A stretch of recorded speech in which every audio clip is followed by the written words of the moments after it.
Bonjour Aziz Daouda, ravi de vous retrouver dans la matinale de Medi 1 TV. Vous êtes consultant sportif et avec vous on va parler de la Confédération africaine de football et se poser cette question. Y a-t-il deux poids, deux mesures lorsqu'il s'agit de prendre des décisions disciplinaires? Alors, on en parle, on en reparle parce qu'il y a eu des incidents ce week-end lors du match qui a opposé Al-Ahly à l'AS FAR, des jets de bouteilles. On a vu tous les images, c'était des images absolument terrifiantes de supporters qui lançaient des bouteilles d'eau sur les joueurs marocains. Certains d'ailleurs ont été touchés, peut-être même blessés, on ne sait pas trop. Mais en tout cas, voilà. Alors, la CAF a protesté, ou en tout cas émis un certain nombre de réflexions en disant que c'était inacceptable et que des décisions allaient être prises, etc.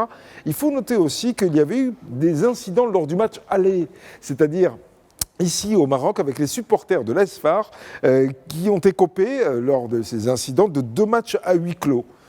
Voilà, donc cette situation s'ajoute à ce qu'on a connu pendant la Coupe d'Afrique des Nations, avec la CAF qui a sanctionné à la fois le Sénégal et le Maroc après la finale désastreuse dont on se souvient tous. Bref, ma question est simple, est-ce qu'il y a un deux poids, deux mesures? Est-ce que la CAF a quelque chose contre le Maroc? La CAF n'a rien contre le Maroc. La CAF agit de cette façon un peu avec tout le monde. C'est qu'en fait, on essaie de ménager le chou et la chèvre. Et à chaque fois, bien évidemment, à chaque fois qu'il y a des incidents du genre que vous venez de décrire, la CAF réagit d'abord fortement en dénonçant ce qui se passe, etc. En fait, elle prend part à la chose, disons, comme institution décisionnelle, en disant qu'elle n'est pas contente et en le manifestant. Mais en fait, et progressivement, chemin faisant, la tension baisse. On confie la situation ou l'incident, enfin, ce qui se serait passé, on le confie à des commissions, des commissions qui sont statutaires à la CAF. Et là, les choses deviennent différentes. Finalement, la CAF se cache derrière un process démocratique qui ne l'est pas du tout. Mais en fait, c'est une façon un peu de ménager tout le monde. C'est-à-dire que, comme la CAF a besoin de tout le monde, et son président en premier lieu, donc elle essaie de ménager tout le monde, et les décisions qui sortent de ces commissions ou de ces réunions, disons, pour traiter des problématiques qui sont récurrentes en Afrique. C'est pas uniquement lors des matchs des FAR ou lors des matchs du Maroc qu'il y a problème. Et il y a quasiment problème à chaque fois parce que l'arbitrage est contesté, certaines décisions de programmation sont contestées, il y a beaucoup de contestations et à chaque fois la réponse n'est pas une réponse, disons, ferme et selon les règles même du football, mais une réponse qui est beaucoup plus politique, beaucoup plus répondant à un consensus qui en fait cache des intérêts qui sont là et qui sont évidents et de plus en plus. Oui, mais la question qu'on se pose, Aziz Daouda, c'est dès lors que la CAF décide de faire de la politique, parce que c'est ce que vous êtes en train de dire, à quoi sert le règlement alors s'il n'est pas appliqué derrière? À quoi ça sert? Justement, c'est toute la problémaque. Parce qu'à chaque fois qu'il y a problème, on nous dit on va appliquer les règlements, d'accord. Et on nous dit qu'on change les règlements, ou qu'on va changer ou faire évoluer les règlements. Mais en fait, depuis que le président actuel est à la tête de la CAF, rien ne change, absolument rien. C'est des situations à répétition, c'est des tensions à répétition, et aujourd'hui, personne n'est content. Vous n'allez pas trouver une seule fédération en Afrique contente de la gestion de la CAF, pas un seul club content, pas un seul public content de la gestion de la CAF. En fait, c'est une confédération à la dérive.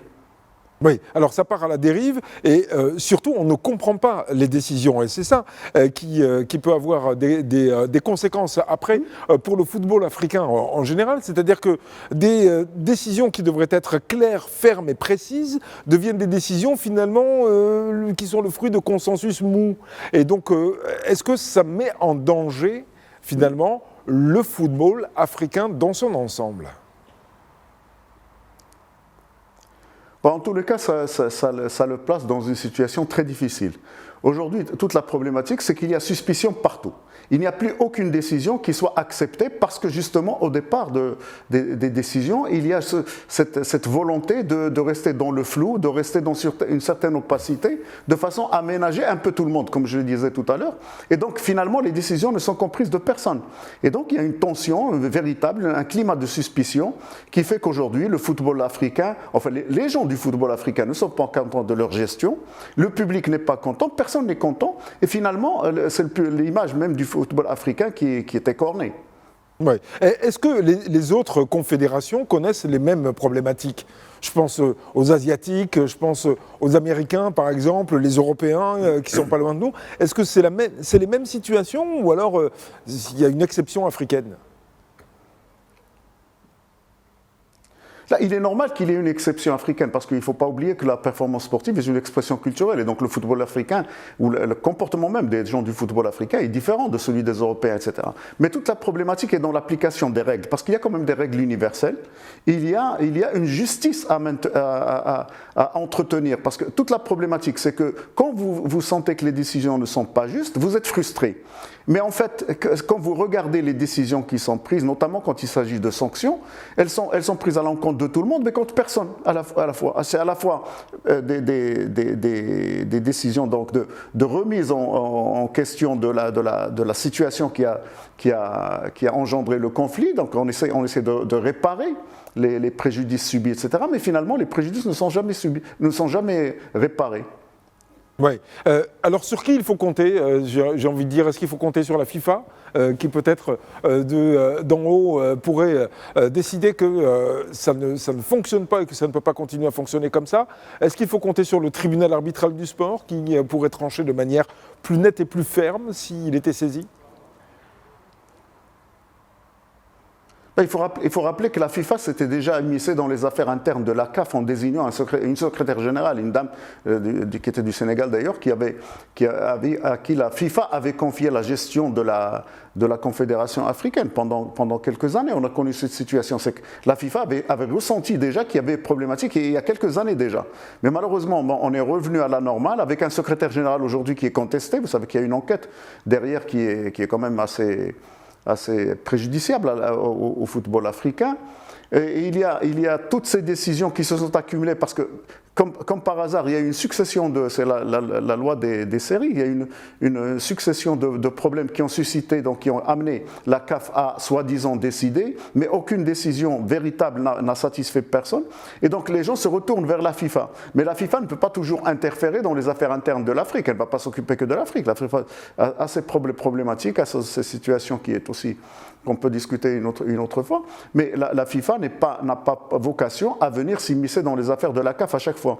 Moi, je pense que c'est à l'Assemblée générale de la Confédération, donc au président des différentes fédérations, de bouger et d'aller de l'avant en élisant au moins, à la primature de cette institution, des gens capables de prendre les décisions qu'il faut et d'amener le football africain au même niveau que ce qui se passe ailleurs sur les autres continents.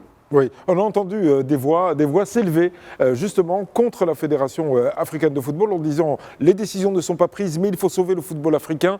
Entendons-nous entre nous peut-être des voix de la sagesse hors CAF, peu importe, pour préserver ce qu'est le football africain et éviter les dérives qu'on a pu voir ces dernières semaines ou ces derniers jours. Est-ce que ça aussi c'est une idée qui semble faire son chemin, c'est-à-dire la CAF qui serait davantage marginalisée?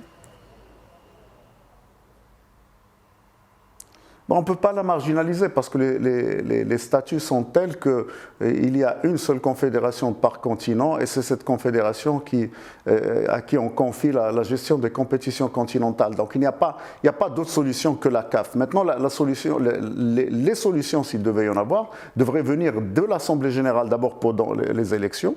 Et notamment des différentes zones, parce que vous savez que les membres de la CAF, des instances de la CAF vient des différentes zones, mais dans les différentes zones, il y a aussi des petites manigances, enfin des petites choses qui se font pour faire passer celui-ci ou celui-là, etc., en fonction de certains intérêts. C'est la première des choses à laquelle il va falloir réfléchir, mais sérieusement, c'est d'abord de mettre une distance véritable entre les affaires et le football, entre les intérêts personnels et le football. Merci beaucoup Aziz Daouda d'avoir été l'invité de la matinale de Medi 1 TV. Je rappelle que vous êtes consultant sportif. Merci de nous avoir apporté cet éclairage et excellente journée à vous.